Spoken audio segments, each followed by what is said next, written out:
everybody. Hello. Do you know, because of that one snarky comment was like, hi everybody, as if I'm going to say it every fucking episode. It's like, well, everybody could be you, me, and Greer. So yes, if you're gonna snark about it, you can go fuck yourself. Right? Of all the troll comments, like, that was the weirdest troll comment that has ever troll commented. It was pretty weak sauce. Yeah. Moments of Madness Season 3. We're talking about the weird things that non-neurotypical people do, and we're quite happy with our weirdness, but normal people look at us and go, you're mad. I might start doing it like, Dr. Nick from Simpsons. Oh. Hi, everybody. Yeah, totally. Hi, you should Dr. totally Nick. do a Dr. Nick. Excellent. Okay, moving on. So we're back. It's a new year, and it's almost February. It is almost February, so it probably seems weird that our first episode is going to be, 2025 reflections, but we took January off, so now it's time to do it. Yeah. Technically, it's the start of the school term. Yeah, let's go. So, in New South Wales. So, that's kind of like starting the year. Yeah. I'm going to roll with it. And our one consistent listener is a teacher, so it's the start of his year too, so... Well, yeah, except the Victoria school terms and the New South Wales ones aren't quite perfectly aligned, but it's close enough. Yeah, I feel like you went back last week. I don't know. Well, technically last week was the official start of the New South Wales school term, but they had so many teacher development days that school doesn't actually start till Monday. Fair enough. So now the school calendar is already confusing because last week was week 1, but first day of school is week 2. Does my head in. So anyway. So what Molly has compiled for us to natter about is what were the award winners last year for books, movies, and just the Grammys. I'm not going to pull every music chart apart. Well, we're certainly not doing the ARIA Awards. No. And then who did we lose in 2025? So that's what I've got for us to natter about. And I promise that I did not buy any books in the making of the book awards. Disclaimer, many books were bought. Many, many, many, many books were bought. Well, one of them we've already read. Yeah, we won one of the award winners last year. Go us. Woohoo! Alright. So, I suppose I covered the Hugo Award, the Nebula, the Locus Awards, the Dragon Awards, and then just because the Goodreads Choice Awards. You can tell I think a lot of that award. Well, the interesting thing about that is 2 of my favorite authors are in the Goodreads Choice Awards. Yay. And all the other ones I haven't heard of, so except for T.K. Fisher. Actually, that's not entirely true. But where do you want to start? Are we just gonna... you gonna jump in with anything that jumped out at you? There's some interesting repetitions here. Actually, I noticed Chuck Tingle got both a Locus and Dragon Award for Bury Your Gaze.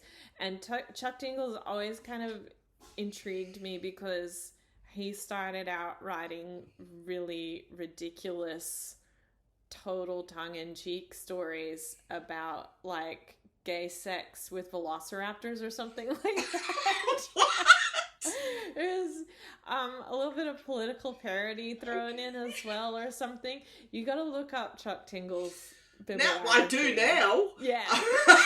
But then... But yes, he did win I think it was a few years ago. He but then he started writing more serious fiction about but there was a story about like a gay conversion camp, and it was sort of horror themed and supernatural. So it might have been this one, or it might have been one he wrote a little while back. I remember looking at it, but now my sense of time is completely thrown off about when. And because I thought that the idea of like this shift from like what he had written before to this story was like, oh, that's intriguing. What's that about? And I think I read a free sample of it or something, but yeah. So I did read the blurb for this one because like the title. I'm not gonna lie, the title intrigued me because yeah. But like I read the blurb and I'm like, I just don't even understand what this book's about. Because it was like, he's a jaded scriptwriter who's working with Hollywood for years, and he's just been nominated for his first Oscar. And when he's pressured to kill off his gay character in the season finale, he just decides not to. And then it sort of segues into he's haunted by his past, and horror monsters from silver screen are chasing him all over Hollywood. And I'm just like, how do those two things connect? Yeah. So, like, I don't know. I don't know if I'm, like, confused and intrigued enough that I need to read it and find out. Yeah. Or it was definitely not one of the ones I bought, because, like, I was just a bit too confused by what this book is supposed to be. So, yeah, anyway. Yeah. So he has this thing called the Tingleverse, which has, like, all these off-the-wall stories. And then the one that I'm trying to find the one that it might have been this one, Camp Damascus, which is from 2023. Welcome to Neverton, Montana, home to a God-fearing community with a heart of gold. Nestled high up in the mountains is Camp Damascus, the self-proclaimed most effective gay conversion camp in the country. Here, life free from sin waits, but the secret behind that success is anything but holy. Dun dun dun. Dun, dun, dun. So I read a free excerpt of that, I think on the Tor.com blog, and it looked really good. But yeah, like, he's got a bunch of like really lowbrow, clearly parody ones, like Space Raptor Butt Invasion, Bigfoot Pirates Haunt My Balls. Okay. There's one called Donald Trump. Mm-hmm. Not spelled the way that it is for the president, so it's clearly a totally different person. Pounded in the butt by the handsome Russian T-Rex. I feel like I've given more airtime to this guy than I want to at this point. Oh, where's your sense of fun? It died with the haunted vagina, okay? So anyway, apparently though, Bury Your Gaze was popular in the awards scene. Yep. I can tell you, I ended up buying Someone You Can Build a Nest In, that won Nebula Best Novel, and it won Locus First Novel. So this is the guy's first outing in publishing. I did buy, where was it? Oh, there it is. Bury Our Bones in the Midnight Soil, which won the Goodreads Choice Awards for Fantasy. I also bought The Witchcraft for Wayward Girls, which was the Goodreads Choice Awards for Horror. I love how I blocked them and then I bought 2 of their books. Look, those are 2 of my favorite authors, so clearly we're on the same wavelength here, because I really liked V.E. Schwab's Shades of Magic series, which was quite interesting and good, and also one of her standalone novels, The Invisible Life of Addie LaRue, which is really, really good. Yep. So I'm probably going to grab that one too. And I think I've also read almost every single Grady Hendrix novel as well. But I think a great entry point is, I think it's called My Best Friend's Exorcism. That was super creepy and super good. And I think even Amazon Prime made it into like a movie or a miniseries. Ooh, okay. But yeah, it's like classic 80s satanic panic. Yeah. But also a little bit real. Like, there really is something kind of creepy going on. But also, I think just every Grady Hendrix book is good. And also nonfiction, he did like a survey of like pulpy 80s paperback horror novels where he like kind of gives you the highlights of a bunch of different authors and a bunch of different like crazy novels with lurid, you know, illustrated covers and all different themes and things like that. Is really good. I'm sure you noticed from my list, I did restrict myself to fantasy, sci-fi, horror, and the first novel.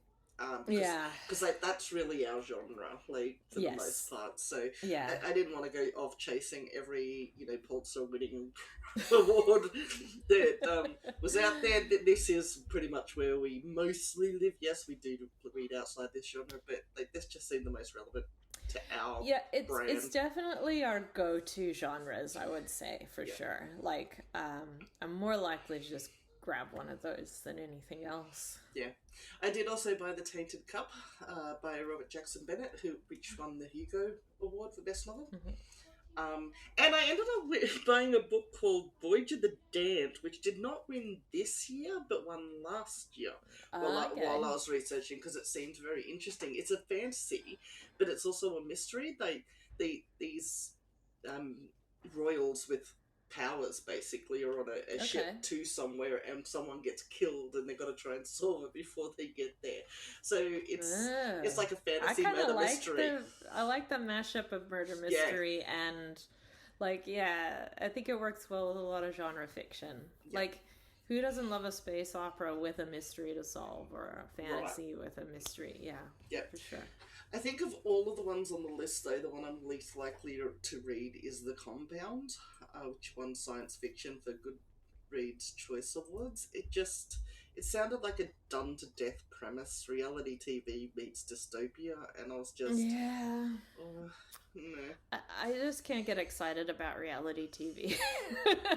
Pretty much. Unless it was something really novel, I think. But it had some other hook to draw me in, but, they would have to abandon the reality TV commentary pretty quickly, I think. Yeah. So, someone you can build a nest in did sound interesting, and the fact that it won Best Novel in the Nebula. So, for those who don't know what the awards are, Nebula is the one that is peer-driven, so it's voted on by fellow writers, not just voted on by general public sending votes through.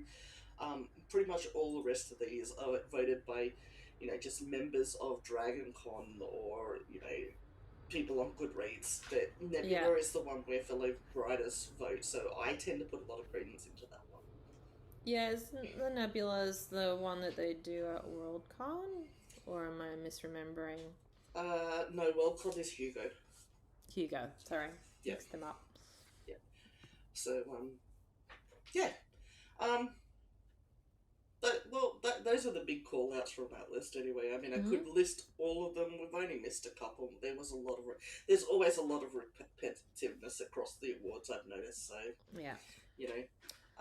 But call out for the comments. Share your favorite award-winning book. Screw award-winning. What was your favourite book from 2025 that you read? Yeah. Cool. What would you have voted for? And will anyone besides Greer actually answer the call? Oh, it's books. Beth will jump in. Yes. We got 2 comments for this episode. Yeah. I'm not sure we're going to like what she jumps in with, but she'll jump in. It'll be interesting. Yeah, it'll have sex scenes, I can tell you that. Nothing wrong with that. So, with music, I grabbed the Grammys. Grammys happened late in the year, so, there would have been things released after September when the Grammys happened that may have been contenders, but this is what won. So, Album of the Year, Cowboy Carter by Beyonce. That disappoints me on so many fucking levels. I know there was a lot of buzz about it. I basically have no real feelings about Beyonce one way or the other. I think I'm most annoyed that she hasn't won an Album of the Year before now. So, I do think she's got a lot of talent. I do think she's got a fantastic voice. Absolutely. Yeah. I'm not denying that whatsoever. the reason I don't like Beyonce is between her and her hubby, the ego is just insane, and they seem to actually act like they think they're better than everyone. And it comes across in every interview and everything. So it just... This is why I don't get into celebrity culture, because basically it's just a machine that drives you to hate the people you liked in the first place. Oh yeah, for the most part, I don't follow these things. It's just at some point, somewhere along the line, there was one too many things that popped up in a short, and I'm just like, I'm so. I also tend to end up just not liking any people who are overhyped. So even if it's not interviews and stuff, it's just you're supposed to love this, love this, love this, love this, love this, love this. I'm like, really? Why? Explain to me why. Break it down to me. There's definitely a certain rebellious streak in me that just will automatically reject something if it hits a certain threshold of everybody gushing about them. Yeah. Definitely for every single boy band ever. It's I automatically hate it. I really used to be I've never really been a big artist fan, but I did like Taylor Swift. Around 1982, that album. And then after that, she just became so overhyped that I just don't even check in anymore. Yeah. So it's just... Yeah. Another one, she's a brilliant business mind, and she's obviously producing what sells. Yeah. So, no hate on her or anything. It's just it doesn't matter how good you are when you're overhyped. I want to find something weirder. Yeah. Yeah, I just need to find something weirder. Yeah. I'm sorry. So, record of the year was Kendrick Lamar, Not Like Us. I haven't listened to it, have no strong opinions one way or the other. I used to really like Kendrick Lamar, so kudos to him, props, whatever. But, haven't heard any of it. And the song of the year was Not Like Us by Kendrick Lamar. Best new artist was Chappelle Roan. Don't even know who that is. Oh, you don't know who Chappell Roan is? No. That's a pity. No. We've had quite a few dance parties to Pink Pony Club, which seems to be having Oh, is that? Yeah. Oh, no. Don't like Pink Pony Club? No. But she also does other songs that sound quite different to that. That's not her only vibe. Okay. I'll check in on stuff that's not Pink Ponies. Fair enough. Okay. So, music is not one I really like going down the rabbit hole on, because my tastes and mainstream tastes tend to go very, but I figured we need to throw it in there for the sake of, we're doing a review of 2025. Yeah, I have to say, nothing on the list here for music is anything that totally compels me. But again, see my previous comments re popularity with music. Yeah. I like the weird stuff. Yep. So, moving on to film. Now, film's a bit trickier because most of the film awards happen after the date of this recording. Yeah. So, Academy Awards, they happen in March. So, we're going on who won in 2025, which would be for movies from 2024. Yeah. So, Golden Globe's the only one that's actually already happened. So, Golden Globes are the ones that are actually 2025 movies. Yeah. Okay. So, in film for the Academy Awards, the Best Picture was Anora, which I had never heard of. Same. But I had a look at the synopsis and I was like, I think I might actually watch that. Okay. So sex worker marries rich oligarch. Yeah, I don't know. Mickey, what's her name, who was the lead actress in that, actually won the Best Actress category as well, so interesting. Best Animated Feature was a movie called Flow. Again, hadn't heard of it, but it's got a cat on it, so I'm going to watch it now. It was really interesting, but be prepared for something that's a little bit trippy. It's not a straightforward animated plot. Okay. It's very dreamlike. The visuals are gorgeous, and it has lots of cute animals. So, yeah. We watched it. I really liked it, but it kind of reminded me. I mean, it was very arty, a very art house. Kind of reminded me of like a more experimental era of animation. Like, there's no dialogue, nobody talks, and it's very surreal, very cool though. Yep. Okay, I'll definitely check that out. Best adapted screenplay was Conclave. Again, another one I hadn't heard of, but Yeah. I did have a look. So it seems to be about like cardinals in the Vatican, and That's right. ambition. So sounds like it could potentially be interesting. And the best documentary feature was No Other Land, which is about the Palestinian Strip and what they're going through. Which I was interested to have a look. Alright, so BAFTA Awards we'll do next, because they're another one that they're not held until February, so the awards are for the same timeline as the Academy Awards. So BAFTA is the British Academy Award. They do film and TV, didn't cover TV, just film. So best film for the BAFTAs was Conclave. Original screenplay was something called A Real Pain. Haven't heard anything about it, and I didn't actually check that one, so I'm not sure what it's about. Best adapted screenplay was again Conclave. More importantly, best animated film was Wallace and Gromit: Vengeance Most Foul. Hooray! Which was an excellent Wallace and Gromit movie. One of my favorites. And the best documentary was Super/Man: The Christopher Reeve Story.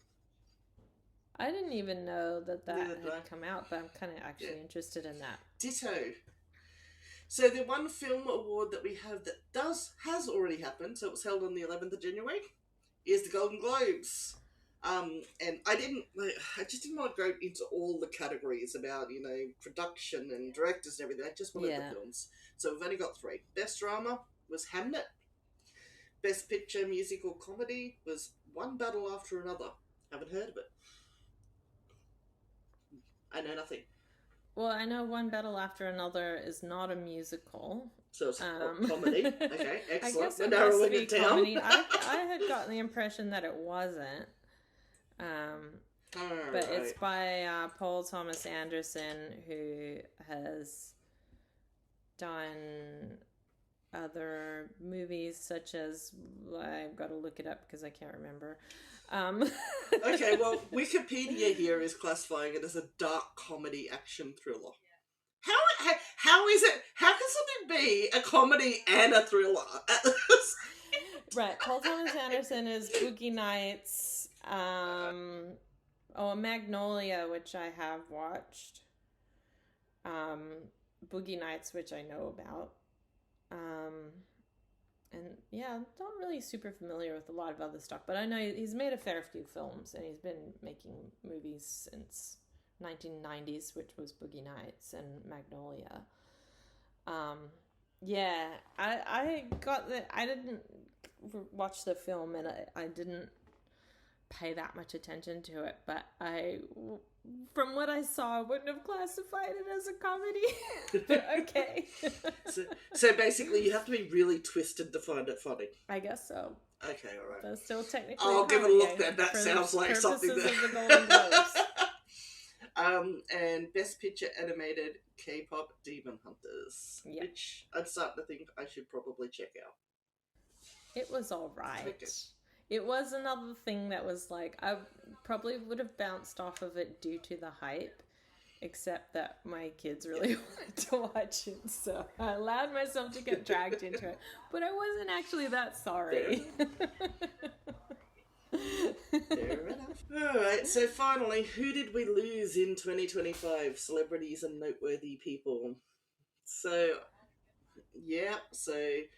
we lost Robert Redford, Diane Keaton, Gene Hackman, Ozzy Osbourne. That was that. I'm pretty sure that Simon is still crying over that one. Yeah. David Apparently, Lynch. I think it was the day, very shortly before, he had just done a really kick-ass performance as well. So he went out on a high. Go Ozzy. Yeah. Val Kilmer was a bit of a surprise one. Did you not know he had been battling cancer? Nope. Yeah, we've did not been know. wanting to watch the documentary about him. Yeah. I suppose of the list we've got here, Michelle Trachtenberg is probably the most shocking since she That was was the 39. saddest. Yeah. Yeah. And she, not only from Buffy, which was one of my favorite shows when I first watched it, but also from one of my younger childhood favorites, The Adventures of Pete and Pete, where she played the neighbor character Nona Mecklenburg, which was excellent. Well, I know when I was compiling my list, everywhere was listing her as Gossip Girl, Gossip Girl, Gossip. I hate Gossip Girl, so I changed it. I'm like, Dawn from Buffy. She's Dawn totally. from Buffy. Come on. She was the most annoying character in Buffy, but she was Dawn from Buffy. Until, like, the season that she was introduced, she was the most annoying, and then by the end of the show, everyone loved Dawn. No, I still found her like annoying. I found her a whiny, entitled little... I guess she was playing a teenager, so I guess it makes sense, but it was just annoying. I was over her. Definitely did not love Dawn when she first got introduced. I remember, like, having many heated conversations about that. Yep. Rob Reiner. So, you know, it's Rob just Reiner. so many fucking Sad. directing credits that, like, it's just, like, and the writing hallmark of and 80s, 90s, and noughties film is this dude. Yeah. So, yeah. And sad circumstances, too. Really sad. The Theo Huxtable actor, what's his name? Malcolm Jamal Warner. Yeah. Pope Francis, obviously, like, getting away from, you know, the film and Hollywood industry. Jane Goodall. So, more importantly, and I had to hunt a bit to find this one because I remembered it happening, and I was like, that happened. I'm sure that happened. No one outside of, like, you know, a particular subset of Australia will care, but Bob Bongo Starkey, the guitarist from Skyhawks. Yeah.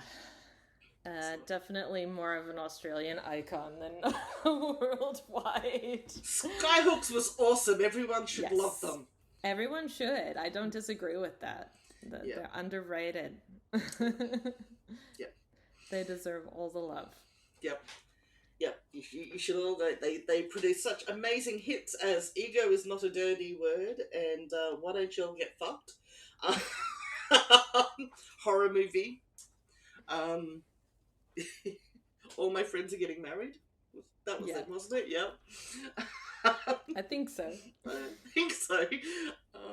They have some pretty good ones in there. And the best part of it all was because they wore the makeup and the flashy things and everything. Red Simon, though, he was the best because he just looked like he was so not thrilled to be there. Always. Just this face of, I'm here, I have my guitar, what the fuck more do you want from me? I love Red Simon. So, yeah. And then the Bongo. interesting... Yeah, R.I.P. Bongo. The interesting one is Julian McMahon, right? McMahon. Right? Yeah. So, Australian actor, was in Charm, in Nip Tuck, in a few things, everything. Interesting, cool, yep. Aussie actor died, whoop-de-doo. But then, while I was reading into it, he was actually the only son of an Australian Prime Minister. Oh, I didn't know. I didn't know he was a Prime Minister's kid. Yeah. Right. So, yeah, no, he was, I don't think the Prime Minister was particularly, like, noteworthy, and that's probably why, but William McMahon. Okay. McMahon. I can't do names. We've met me. McMahon? McMahon. Whatever. McMahon. Yeah. McMahon, yeah. You don't really say it as 3 syllables. You say it as 2 syllables. McMahon. Fair enough. Yeah. So, yeah, but I suppose I didn't really watch much of his catalogue, but I was a big Charmed fan back in the day, so yeah. So, those are our... Oh, and obviously, you know, Molly's brother. We also lost him this year. Yes. So Very sad. I think that's the only personal one we've got. Yeah, there's a small child crawling around behind me. I know, you can just walk past. It's just don't make a lot of noise. No, they can make noise as long as they Congo. Yeah, you have to do a conga line for Marley. She's getting ready. Excellent. She's getting ready to conga. I'm waiting. Oh, she's putting on... Come. Yeah! It doesn't take much to keep me happy. Nope. Just a conga line. Yep. So yes, that's all the important things in our sphere, because we don't touch major headlines on political shit. We're not going through what happened in 2025. 2025 politically did not happen. I think okay? we can just sum it up as the dumpster fire continues. They threw more tyres on it so it would still smell worse. Yeah. So yes, the world continues to burn. We continue to ignore it because otherwise the depression gets nasty. Yeah. So, take care of yourselves, folks. yeah, stay safe out there. No, seriously, stay safe out there. Stay safe and look after yourself and others as best you can. Try, loving the people we love, and if you don't like people, just not giving them any time or energy. Yeah. Let's try that for a change instead of marching for hate. Oh, I did see the best thing though. Men at Work, the Men at Work guy who co-wrote the song Down Under. Mm-hmm. He got really uppity and upset about the March for Australia people using his song in the march, and basically did a big thing on Instagram and ended it with "Go write your own song." It was the most Aussie thing where he's like, da-da-da-da-da, and this song was always about unity, inclusion, and diversity. Yeah. If you want a song, go write your own song. I was just like, I love this dude. So, anyway. Did you have any particular highlights or commendable things from 2025, or is it better left uncatalogued? Well, speaking of personal growth changes, headlines, whatever from 2025, I stopped hating Sydney and started contemplating moving there. That's because lots of people that you like happen to live in Sydney. That is true. I still maintain that Sydney is some weird magical land of hill. Yes. And by hill, I mean it's always uphill. Yeah, no, I think you are actually onto something. There's some non-Euclidean geometry going on where you always end up going uphill no matter which way you're going. Yep. So for those in the audience who have not heard this story, because Marley loves this story, Marley came up in 2024 actually for a co-worker's final farewell. And I paid for it myself. I got the tickets and I got myself a nice hotel in the CBD. And I stayed for half the weekend so I could shop whatever the hell I planned it. I can't remember. Oh, actually no. Went and did virtual reality escape rooms with Prexure. That's what it was. Yeah, you did. Which was loads of fun. Escape what was it called? Dragon Escape. Yeah. Yeah. Anyway, we've been there a bunch of times. My kids love it. It's awesome. Yeah. So I left on the Saturday, and I left the hotel, and I went into the CBD, and it's not that far. I walk. It was uphill the whole way, which I hate walking. I hate height. I have back problems. I wasn't particularly happy about it, but the whole way I was telling myself, "That's fine. I'll be tired at the end. It'll be downhill to get back to the hotel."